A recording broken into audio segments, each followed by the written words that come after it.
പരീക്ഷണങ്ങളുടെ തീച്ചൂളയിൽ വെന്തുരുകുമ്പോഴും പാപത്തിന് കീഴടങ്ങാത്തവളുടെ സാക്ഷ്യം. ഇതാ ദാനിയേലിന്റെ പുസ്തകത്തിൽ നിന്നൊരു വിലാപം. സൂസന്ന.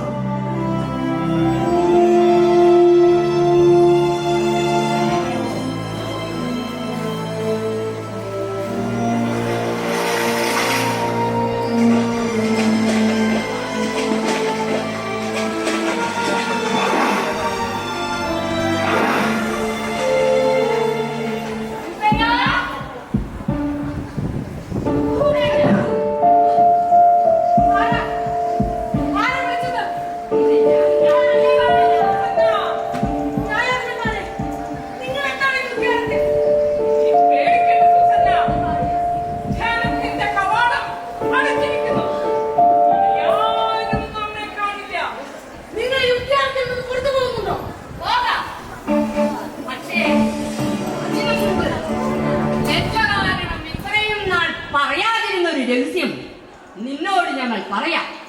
സൂസന്ന, നിന്നെ ഞങ്ങൾ സ്നേഹിക്കുന്നു. ഇല്ല, ദൈവത്തിനെതിരെ ഞാൻ പാപം ചെയ്യില്ല.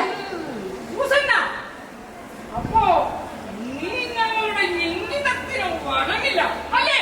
ഇല്ലെന്ന് പറഞ്ഞില്ലേ? ദൈവത്തിനെതിരെ പാപം ചെയ്യുന്നതിനേക്കാൾ നല്ലത് മരണമാണ്. സൂസന്ന മരിക്കാൻ തയ്യാറാണ്.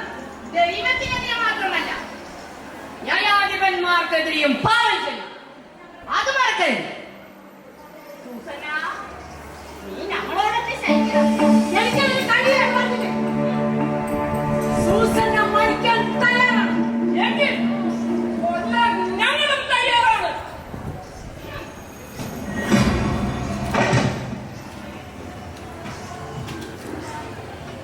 ദേശവാസികളെ, ഈ ദേശത്തിന്റെ ന്യായം വിധിക്കുന്ന ന്യായാധിപ സംഘം നിങ്ങളോട് ഒരു കാര്യം ബോധിപ്പിക്കുകയാണ്. ഞങ്ങൾ ഇവിടെ ഒരു പാപിനിയെ വിചാരണ ചെയ്യുന്നു.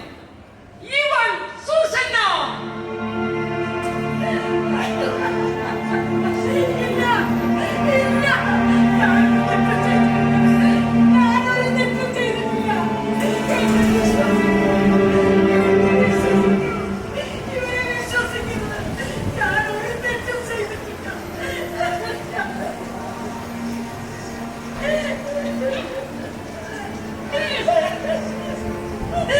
ഞങ്ങൾ ധ്യാനത്തിലായിരിക്കുമ്പോൾ സൂസന്ന രണ്ട് തോഴ്വാനോടൊപ്പം ധ്യാനത്തിലെത്തി. ധ്യാനത്തിൽ വന്നതിന് ശേഷം സൂസന്ന തോഴിമാരെ പിടിച്ചു. അതിനുശേഷം ധ്യാനത്തിൽ ഒളിച്ചിരുന്ന ഒരു യുവാവ് ധ്യാനകവാടം മറച്ചു. ഞങ്ങൾ സാക്ഷ്യം പറയുന്നു. സൂസന്ന അലങ്കാരത്തിൽ ചാടിച്ചു.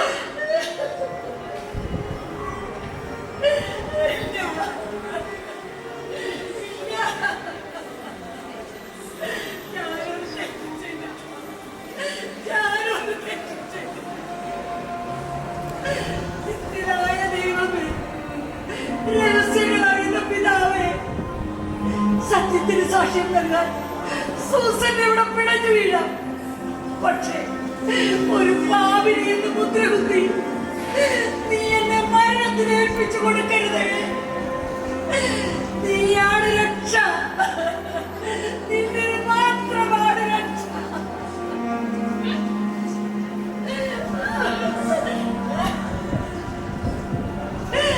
സൂസന്നയെ തൂക്കിലേറ്റാൻ ഞങ്ങൾ വിധിക്കുന്നു.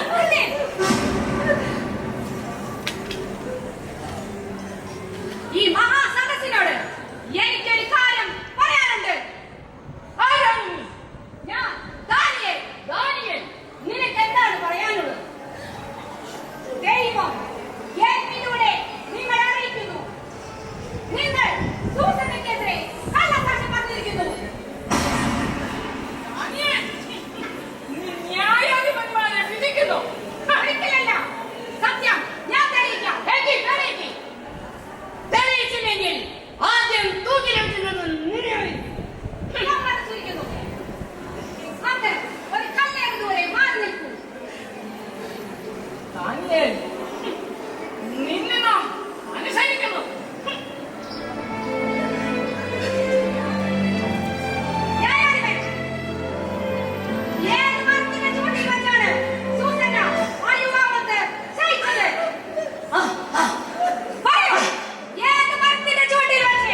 സത്യവിശ്വാസികളെ, നീതിമാൻ ചതിപ്പൊടിയിൽ വീണാലും ഒരു നാൾ വിജയിക്കും.